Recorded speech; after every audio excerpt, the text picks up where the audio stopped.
श्री सद्गुरुदेव भगवान की जय। सीताराम सीताराम सीताराम सीताराम सीताराम सीताराम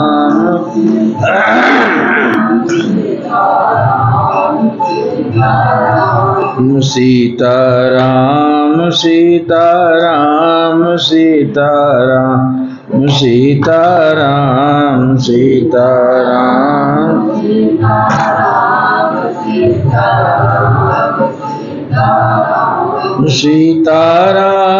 सीताराम सीताराम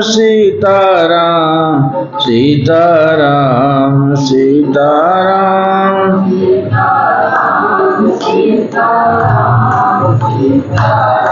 हम सीताराम सीताराम सीताराम सीताराम सीताराम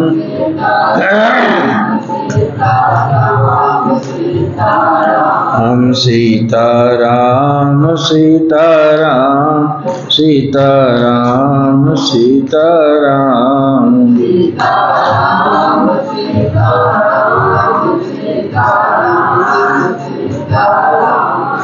सियावर रामचंद्र भगवान की, भक्तराज श्री हनुमान जी महाराज की, परम ज्ञानेश्वर महादेव की, जगत गुरु शंकराचार्य भगवान दयालु सद्गुरुदेव महाराज की जय। परम प्रेमी गुरुमुख सत्संगी श्रद्धालु सज्जनों तथा देवियों, अभी बाबा जी एक पंक्ति बोले कि आप सब इस सत्संग की पाठशाला में बैठकर अपना निवेदन पेश कर रहे हैं और उसी को मैं कहूँ कि आप भजन के रूप में किताब पढ़ रहे हैं, जहाँ आँख और बुद्धि का मिल तो है, हृदय का उससे कोई संबंध नहीं। सभी श्रोताओं का चेहरा देखता हूँ तो श्रोता भाव तो विरले में होता है, किसी का मन स्थिर होता ही नहीं है। और जिस श्रद्धा और विश्वास की बात कही गई, मंच से जो कुछ भी बोला जाता है उस पर विश्वास हो कि वो सद्गुरु का संदेश है, वह किसी की बोली हुई बात नहीं है, रटी हुई बात नहीं है, पढ़ी हुई बात नहीं है। वह सद्गुरु के मन से मन को मिलाकर और उनके मनोदशा को, उनके जो ऊर्ध्वगामी मन है उसको अपना के बोला जाता है। और सचमुच वे ही बोलते हैं। बोलने वाला वक्ता कठपुतली वैसे ही होती है जैसे काठ की पुतली, उसके हाथ पांव गर्दन सब जोड़े हुए होते हैं और उससे एक झीना सा धागा लेके सूत्रधार उसका मदारी पर्दा के पीछे उंगलियों का कौशल दिखाते रहता है और उंगलियों को नचाने से ऐसा उसको अभ्यास है कि वो तितली जो पुतली जो होती है वो हाथ ऐसे मटकाती है, आँख मटकाती है, पाँव ऐसे मटकाती है, पूरा नाच करती है। लेकिन सच्चाई यही है कि देखने वालों को लगता है कि पुतली नाच रही है। पुतली काहे को नाचने जाए, पुतली जो को तो मोड़ मरोड़ के फिर झोला में डाल देगा और दूसरी जगह वैसे ही दिखाएगा। वह पुतली नहीं, पीछे से सूत्रधार नचाता है उसको, मदारिया है, उसको पैसा कमाना है, इसलिए वह मदारी को कोई देखता नहीं है लेकिन नचाता वही है। इसलिए हर जीव को परमात्मा नचा रहा है या उसका प्रारब्ध नचा रहा है और उसके पीछे का विधान वो पता नहीं चलता। इसलिए आदमी हैरान होता है, कोई कहता है बुरा है, कोई कहता है भला है, कोई कहता है ऐसा है, कोई ऐसा है। वह अनंत जन्मों के प्रारब्ध से बना हुआ उसकी प्रवृत्ति ही वैसी बनी है जो नाच रहा है। करिश्मा उस परमात्मा को देखो कि वह किस तरह नचा रहा है, किस तरह ठगा जा रहा है। गुरु के इतने साहेब, इतने बड़े दरबार में जहाँ कितनी महिमा गाई गई है। सदगुरु के दरबार में कमी काहू की नहीं नाहीं, बड़ी चीज हो गई। कमी कुछ भी नहीं है, और कमी नहीं है मतलब लोक और परलोक सब कुछ बनने का साधन है यहाँ। लेकिन बंदा मौज न पावहीं, चूक चाकरी माहे। चाकरी कर तो रहा है लेकिन चूक से कर रहा है, गलती से कर रहा है, गलत होके कर रहा है। उस चाकरी में चूक है, इसलिए बंदे को मौज नहीं आ रही, उसका हृदय खुलता नहीं है। जो न तरे भव सागर ही, नर समाज अस्पाय, ते कृत निंदक मंदमती आत्महन गति जाए। इतना अच्छा समाज पाके जो भवसागर नहीं तर पाता है, सत्संग रूपी इस समाज की महिमा करते करते वो स्वामी जी महाराज कहते हैं कि जो न तरे भव सागर ही, नर ऐसा नर जो इस प्रकार का दिव्य समाज पाके भी जो नहीं तर पाता है वो निंदा का पात्र है। और वह आत्महंता है, आत्महत्यारा है, अपना खुद ही हत्या कर रहा है। अब जो जिस तरह से कर रहा है, जिसकी प्रवृत्ति उसे करा रही है, दया का पात्र भी है। और फिर यदि प्रेरणा पाकर के दरबार के टीचिंग को समझ के अपना के यदि वो सुधरता है तो उसे सुधर जाना चाहिए। दिन, साल, 2 साल, 5 साल, 10 साल, 20 साल दीक्षा लिए हो गए और जहाँ के तहाँ, बल्कि जहाँ से चले थे वहाँ से भी पीछे चले गए। ये क्या है? खिलवाड़ है। और मन साहब न जाने कहाँ लेके धकेल के ले जाएंगे। सारा दिन आप अपनी निंदा जहाँ तुम्हारी कहने को हो तो उसमें बहरा को भी कान हो जाएगा। बहरा जो जिसको कहते हो, उस बहरे के भी बगल में निंदा करो तो सुन लेगा, लेकिन वहाँ सत्संग का रामायण पढ़ो तो कहेंगे हमको कान है, तुम कहाँ से सुने। हाँ, उस समय कान नहीं है। अपनी निंदा जो गा करता हो उस समय वो सुन लेगा। और सचमुच जो दुनिया की तरफ से बहरे हो गए हैं, वैसे सज्जन पुरुष बगल में बैठे हुए हैं, दुनिया की तरफ से कान जवाब दे दिया है, आए मैं कौन आया क्या बोल रहा है कुछ नहीं पता है। लेकिन गुरु महाराज जी की लीला सुनने के वक्त रोए खड़े हो जाते हैं। और महाराज जी की योजना के लिए इतना दिमाग में प्लान गुजर रहा है, एक एक पल सदगुरुदेव के उस सार्थक चिंतन में बीत रहा है जिनका, तो उनका कान नहीं होते हुए भी है और हमारा है होते हुए भी हम नहीं हैं।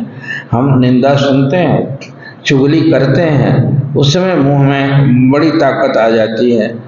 और बैठ के रामायण पढ़ने को कहो ना तो नहीं पढ़ा जाएगा, लेकिन बैठ के किसी की निंदा करनी हो, वो स्वामी जी कहते हैं पर निंदा सम नहीं अधमाई। अधम कहते हैं पाप को, कि दूसरे की निंदा के समान पाप ही कोई नहीं है। और वो निंदक जो है उसका पाप खा जाता है जो जिसकी निंदा करता है। इसलिए निंदा से घबराना भी नहीं चाहिए। वो अपनी कृपा अपने ऊपर कर रहा है, वो पाप खा रहा है। माधवन जी ने एक बार ये कथा कही थी कि दक्षिण में एक कहावत मशहूर है कि एक पंडित था और पंडित हाथ देखता था लोगों को जैसे तैसे, ये कर लो तो ये कर ले, कर्मकांडों में यही होता है ये। हाँ, और उसको कहते हैं कि पौरोहित्य कर्म अति मंदा। वो स्वामी जी कहते हैं कि पुरोहिताई का काम जो है अति मंदा कर्म कहा गया, कारण कि ये सकाम पूजा करते हैं। अमुक चीज़ कर दो तो ये हो जाएगा, अमुक चीज़ कर दो महामृत्युंजय तो ये हो जाएगा, हो चाहे नहीं हो, पंडित जी की दुकान चल गई हो। तो इसी तरह से पंडित जी अपना कर्म विधान सबका देखते थे और जीवन भर करते रहे। तो उनको एक दिन लगा कि अब तो हम मरने वाले हैं, जरा अपना भी कर्म विधान देख के हम देखें, सोचे हमारा कैसा है। तो वो देखते हैं कि बाप रे, इतना कर्म विधान ऐसा है कि हम वो बिरनी जो है, बिरनी जो मारती है उसको मार के पहाड़ खड़ा हो गया है और 4-5 आदमी कोड़े से पीटते हुए ले जाते हैं और कहते हैं कि खाओ इसको, खाओ इसको, खाओ इसको। और 1-2 को तो निगले भी आदमी बिरनी का पहाड़ दांत से चबा के खाने को कह रहे हैं और पीट रहे हैं। कुल खिलाए बिना छोड़ेंगे नहीं। एकदम हैरान हो गए कि बाप रे, ये क्या देख लिया हमने, और हमारा कर्म ऐसा है। तो उसने अपना कर्म देखा कि अगले जन्म में हम सूअर बने, सूअर। अब जन्म खराब करोगे तो बनोगे ही, गुरु घर में आके रात दिन से पापाचरण करोगे, इधर से उधर 420 करोगे तो दशा तो ही होगी वो। और उसके बाद वे देखे कि सूअर बनेंगे। तो उन्होंने अपने बेटे को कहा कि बेटा, तुम लोगों के लिए झूठ सच करके मैंने कमाया, और अब हमारी गति तो है बेटा, अब हम मरने वाले हैं और हम सूअर बनने वाले हैं, अपना प्रारब्ध हम ही देख चुके हैं। तो बेटा कहा कि तब क्या करें हम? कहा कि ज़्यादा दिन तक विष्ठा नहीं खाना पड़ेगा, इसलिए छोटे रहें तभी हमको मार देना कि हमारा जोनी बदल जाएगा। कहा कि सूअर को तो 16 को बच्चा होता है, तो उसमें कौन पिताजी हैं हमारे, ये कैसे पता चलेगा? तो कहा कि हम सफ़ेद सूअर होंगे, बाकी सूअर तो करिया होगा, बाकी हम सफ़ेद होंगे, और मेरे ऊपर में ऐसे जनेऊ हम पहनते हैं ना, तो उसकी एक धारी होगी, वही समझ लेना कि हमारे पिताजी हैं, और पट से मार देना। तो उसके बाद में वो ताकता रहा। वो डोम होता था, बचपन में देखते थे गांव के बाहर, जो सूअर चराता था, तो उसकी सूअरिन को बच्चा होने को था। अब 16 बच्चा पेट में लेके बेचारी इतनी सी ऐसे ऐसे डोलती चलती थी, और वहाँ ताकता था कि अब होगा, अब होगा, अब होगा। तो एक दिन उसको 16 बच्चे हुए, तब ताकने लगा कि पिताजी कौन है इसमें। तो सचमुच उस समय एक उजला सा था सूअर, और उसको देख के फिर उसको ये करने लगे, कहे कि यही तो है पिताजी। और अभी तो थोड़ा दिन हुआ था, तब तक उसको मारने दौड़ा, और लेके भाला दौड़ाया जैसे वो कहा कि हमने क्या अनगुनाह किया है भाई, हम काहे मार रहे हो, अभी तो हम दुनिया देखे भी नहीं, अभी तो हम 4 महीना के भी नहीं हुए हैं, हमको जीने दो। कहा कि नहीं, आप हमारे पिताजी हैं, हम जोनी बदलवाएंगे, हम मारेंगे आपको। कहा हम काहे को किसी के पिताजी और पुत्रजी होने जाएं, हम तो सूअर हैं और सूअर के खानदान में जन्मे हैं। तो कहे कि जोनी क्यों बदलवा रहे हैं? कहा कि बदल के फिर आदमी बनोगे। कहा मुझे आदमी बन के क्या करेंगे, इतना स्वादिष्ट खाना हमको मिलता है सवेरे सवेरे, एकदम ताज़ा, न पकाना न कमाना न कुछ।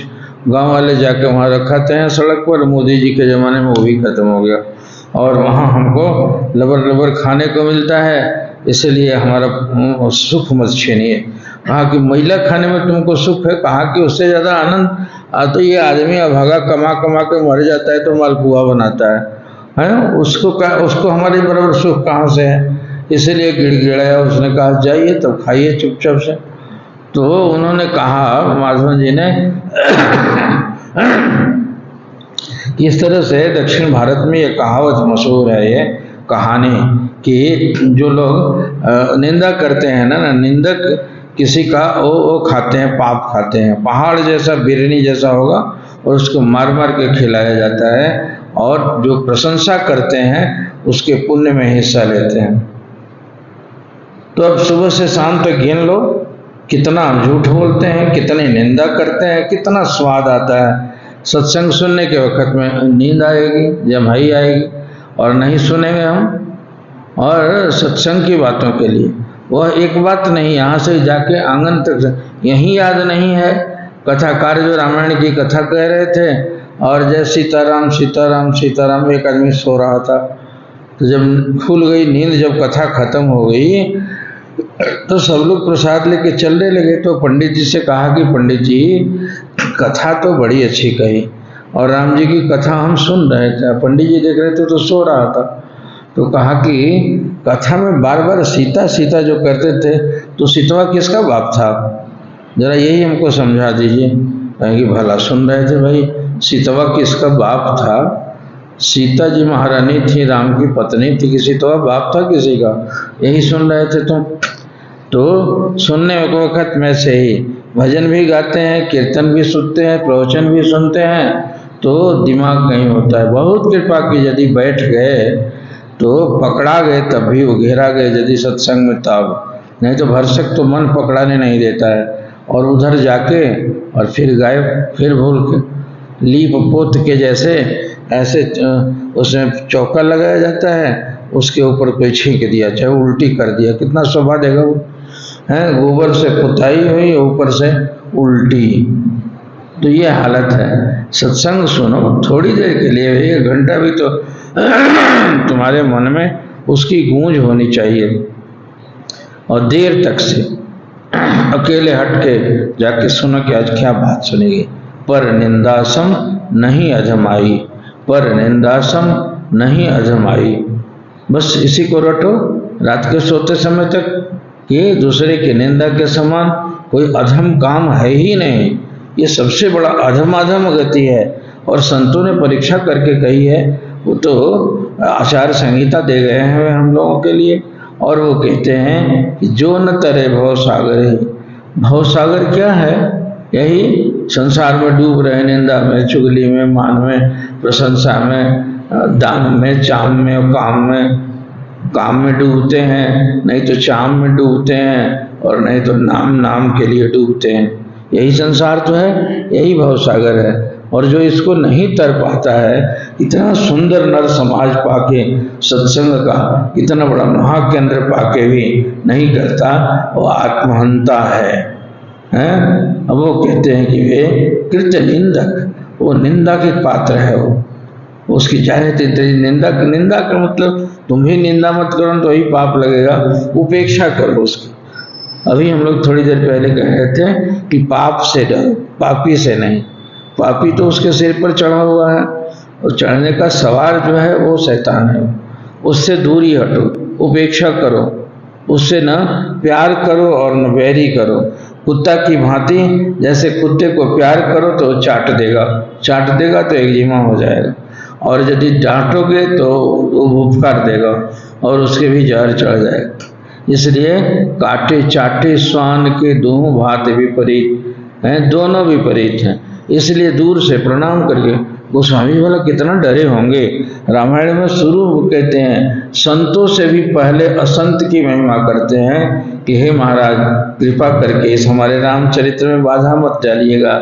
हे असंत लोग, हे शैतान लोग, हे झूठे लोग, हे कपटी और निंदा लोकवाचारी लोग, हमारे इस महायज्ञ में आप कृपा बनाए रखिएगा।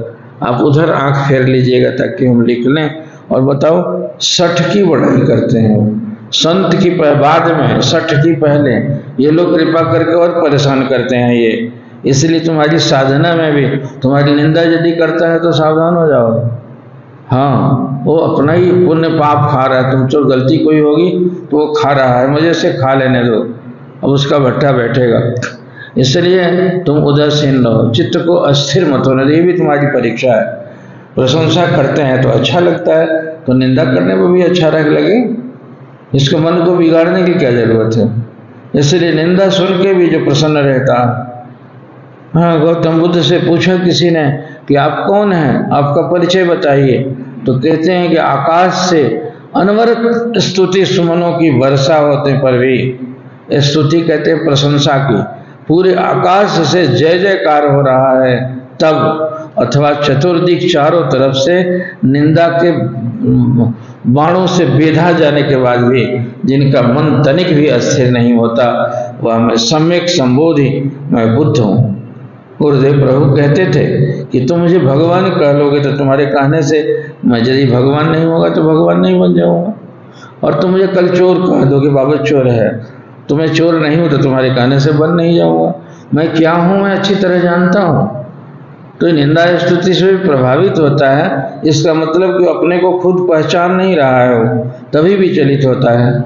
वरना तुम ऐसे कह दो, भगवान कह दो, भगवान भगवान भगवान है, आप भगवान है, परमात्मा है, नारायण है। उस वक़्त भी इतनी स्तुति होती थी उनकी। अब क्या है, देखो प्रार्थनाओं में भगवान थे भी, वे भगवान भगवान भगवान कहा जा रहा है। कितना जयकारे लगते थे, कितना फूल वर्षा होती थी।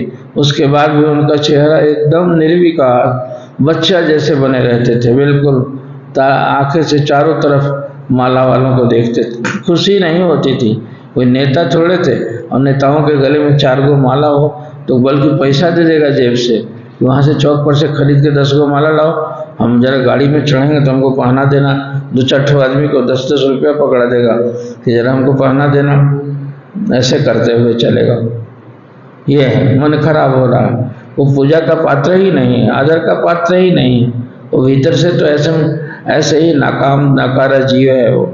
और गुरुदेव को देखा, इतनी प्रशंसा के बाद भी एकदम निर्विकार। उनके लिए लोग रोते थे, रोना भी तो प्रशंसा ही था, उनके प्रेम में रोते थे। मार लगता था कि जैसे राम की विदाई हो रही है। कौन था, कोई जानवर तक उनके जाने पर रोते थे, पशु भी खाना छोड़ देते थे, और इतने लोग रोते थे, लेकिन उनके आंख में ऐसे हंसते थे। कभी कभी कहते थे कि तुम लोग रोते हो तो मैं बड़ा मजा लेता हूँ। मैंने कहा महाराज जी मजा क्यों लेते हैं आप? कहे कि हाँ ये सब मेरी दुल्हनियाँ हैं, हाँ, और इसलिए करते हो ना तो लगता है कि कोई पियानो बजा रहा है, इतना खुश होता हूँ मैं।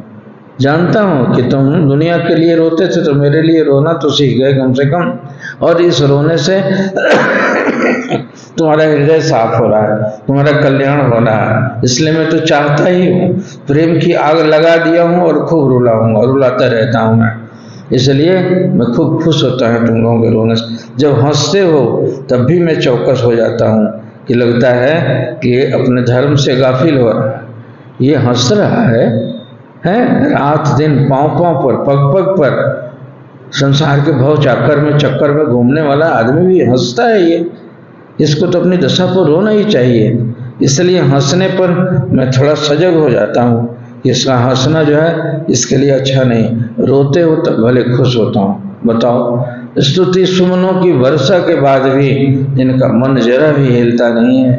वे थे सम्यक संबोधि, संबोधि कहते हैं ज्ञान को, और सम्यक यथार्थ ज्ञान को प्राप्त। मैं बुद्ध हूँ, बुद्ध हूँ, बुद्ध हूँ मैं। तो ये गुरुओं की घोषणा थी। निंदा भी की लोगों ने, बहुत सारे इलाके के लोग ये जान, अरे बाबा थोड़े हैं, बाबा तो बड़े आराम में रहते हैं, मार चारों तरफ स्त्री मर्द घेरे हुए हैं, चमर ढुलाया जा रहा है, चंद चांदी में खा रहे हैं, सोने के चम्मच से ले रहे। अरे बाबा महाराजाओं के महाराजा, वहाँ क्या जाना है, कोई संत थोड़े हैं वो। ऐसे कहने वाले भी मिले और आके सुनाया भी जाता था। तो महाराज जी हंसते थे, हंस देते थे, वो कहीं इरिटेट थोड़े होते थे, हंसते थे मेरी मूर्खता पर कि वो वंचित हो रहे हैं मेरे पास आने से। उनका मन जो है बचा रहा है झूठ के इस सत्संगति से, जिस दर्शन से महापुण्य होला था, उनके दर्शन से, वो भगवान के अवतार थे, उनका दर्शन ऐसा ही थोड़े था वे। हाँ, लोग कहेंगे तपस्वी साधु तो तप करते हैं, कहेंगे बेटा मैंने जब तप किया है ना तब तो तुमने देखा ही नहीं मुझे, अब सब दिन में तप ही करूं मैं, अब तो तपस्वी तैयार कर रहा हूं इन लोगों को, इसलिए अब तप मैं क्यों करूं, मेरे वक्त के तप देखे होते तो तुम्हारे दांत खट्टे हो जाते। तो ऐसा था वे। निंदा से निंदा, स्तुति उभय सम, ममता मम पद कंज हैं। वैसे सज्जन मुझे प्राण प्रिय हैं जो निंदा और स्तुति दोनों से उभय होते हैं और मेरे चरणों में अनुरक्त होते हैं। उनको रोते या हंसते देखा जाता था। केवल एकमात्र उनके प्रभु की जब चर्चा होती थी तो चेहरा उनका खिला होता था, अपने मालिक की प्रशंसा से खुला होता था, अपनी प्रशंसा से नहीं। और उनके मालिक की बातें कोई करता था तो वे विगलित होकर रोते भी देखे गए। तो जिनके लिए रोना है, जिनके लिए हंसना है, उनसे हटके हम अपने लिए रोते हैं, अपने लिए हंसते हैं। कोई मुझे कुछ कह देता है तो 2 घंटा मेरा मन खराब हो जाता है। इसलिए अपने मन को साधना है। साधक यही तो कहलाता है। विपरीत मिलेगा, इधर मिलेगा, उधर मिलेगा। 10 आदमी पाँव छुएंगे, जब उस समय मन यदि हारा होगा तो निंदा करता है, तभी खुश रहो, ये भी प्रभु तुम्हारा, ये भी प्रभु तुम्हारा, बस हम तो बेदाग रहे, हम क्यों गठरी ढोने जाओ। इसलिए मन को साधते हुए चलना साधक का काम है, इधर न उधर बीच के रास्ते से, और केवल अपने इष्ट को देखना, अपने भविष्य को देखना, अपने मालिक को देखना। इसको साधक कहते हैं, इसको साधना कहते हैं। आंख मूंद करके आग जला कहते, जलाने को साधना साधक नहीं कहते। मन के विपरीत भावों के बीच में भी, और जो मन को मध्यम गति में पकड़े हुए रहता है, जो अपने चिंतन और चेतना में स्थिर रहता है, अडिग रहता है, वह साधक है, वह सिद्ध है, वह उच्च कोटि का साधु है। तो इस तरह से मन को बनाना है। और फिर दुनिया के लोग हैं, तरह तरह के लोग होते हैं, प्रकृतियाँ, कोई कुत्ता है, कोई बाघ है, कोई गैया भी है, घर में तो दोनों रहता है। कुकुर को हम कहते हैं ना, कुत्ता से दूध लेने जाओ तो दूध नहीं देगा, गैया को भौंकने को कहो कि भाई देखो गेट खोला था, कैसे वो आदमी आ गया, उसको 2 डंडा लगाओ, बेचारी पागुर करेगी, उसको भौंकना आता नहीं है। तो गुरु घर का दरबार है, ये भांति भांति के प्रवृत्ति और संस्कारों के लोग भी आ जाते हैं, लेकिन सबको अपना संस्कार शोधन करना, ये मान के चलना चाहिए कि हम जो कल थे उससे अच्छे आज हों, जैसे आज हैं कल हम इससे अच्छे हों, जैसे कल थे उसके बाद अगले कल में हम उससे भी अच्छे हों।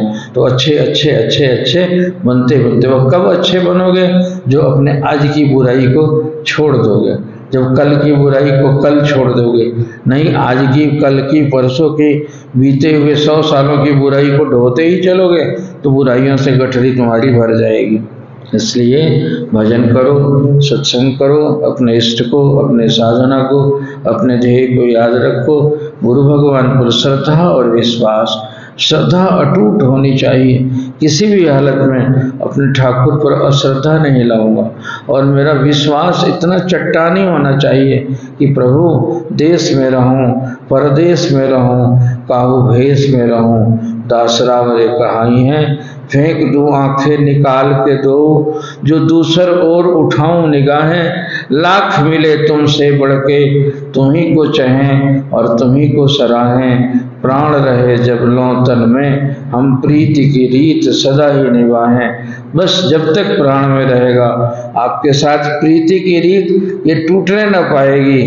आंख निकाल के फेंक दूंगा यदि तुम्हारे अलावा दूसरे को ताकूंगा तो। ये कट्टर विश्वास कहते हैं। और ये श्रद्धा और विश्वास दोनों शिव और पार्वती हैं, शिव सद्गुरु ही हैं। तो उनकी प्राप्ति के लिए अटूट श्रद्धा और अटूट विश्वास के साथ में सेवा करनी चाहिए, साधना करनी चाहिए, भजन करना चाहिए और संसार को तटस्थ होकर नहीं रखना चाहिए। भांति भांति का सेंट है, स्मेल है, बगिया है ना भगवान की। हाँ, इसमें कनकनिका का भी फूल है और गुलाब भी है, जूही भी है, चमेली भी है। तो अच्छा फूल की तरफ ताको, तुमको कोई मना करता है? इसमें परम धर्मात्मा लोग भी तुम्हारे बीच में पड़े हुए हैं, उनकी मन स्थिति को सेवा करोगे तब, श्रद्धा करोगे तब। हाँ, नहीं तो औपचारिक देखा देखी प्रणाम भी नहीं करोगे तो भगवान ताक रहा है कि किस भाव से तुम कर रहे हो। माथा पटको और हाथ जोड़ो, सेवा करो, तब वहाँ से कुछ मिलेगा, तब आंख खुलेगी दृष्टि की।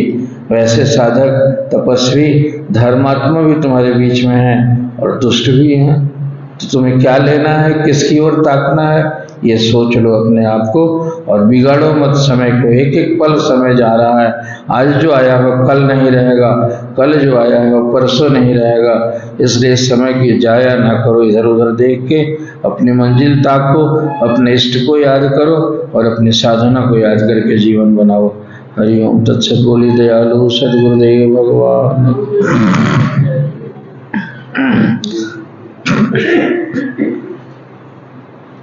नमोस्तु अनंताय सहस्रमूर्तये।